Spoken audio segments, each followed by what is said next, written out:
Nancy, and I'm here today to talk to you about the nature of interpersonal conflict. Before we get started, I would like to add a special thank you to Corey Floyd, Professor of Communication Studies at the University of Arizona, for providing this information on conflict resolution in his 2017 textbook, Interpersonal Communication.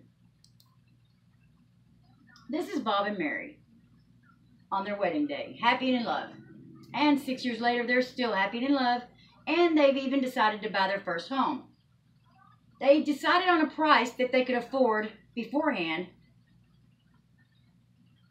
And Bob comes home from work one day and says, "Mary, guess what? Guess what? I found the perfect house."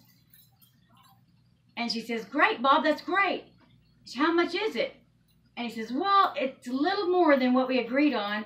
And she said, "No, Bob, we can't afford any more than what we agreed on." So, do you think that their argument is an interpersonal conflict? Let's look and see. What is interpersonal conflict?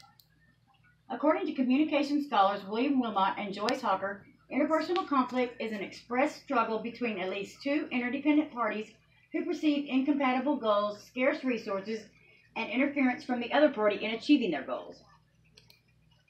Conflict occurs between at least two interdependent parties. All conflicts involve disagreements, but a disagreement becomes a conflict only if the parties depend on each other in some way. For example, your parents, your kids, your friends, or your spouse. Although you may disagree with the local news anchor, it's not considered an interpersonal conflict since the actions of the news anchor don't affect your well-being and your actions don't affect his or hers. Conflict is an expressed struggle. Having a conflict is more than just disagreeing with someone. It doesn't turn into a conflict until you've made the other person aware that there's actually a problem. Conflict is about goals that the parties see as incompatible. Goals aren't considered incompatible because they're different. Two goals are incompatible if you can't satisfy them both. Conflict arises over perceived scarce resources. What's the main thing that will cause a couple to argue? Of course, money and time, because everybody cherishes their precious time.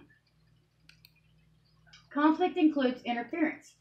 Although two parties may have different goals concerning the same issue, their difference of opinion won't turn into an actual conflict until one party prevents the other one from accomplishing their goal.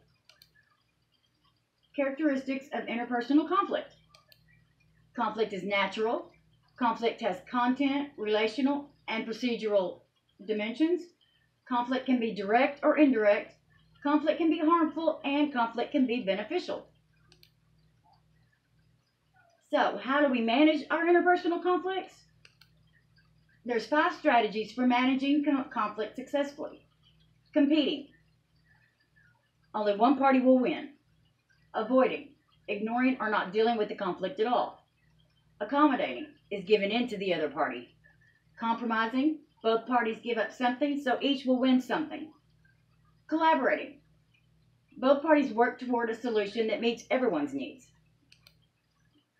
So, Bob and Mary from the beginning, is their argument considered an interpersonal conflict? Is there an expressed struggle? Yes. Interdependent parties? Yes. Incompatible goals? Yes. Scarce resources? Yes. Interference? Yes. So their argument is considered an interpersonal conflict.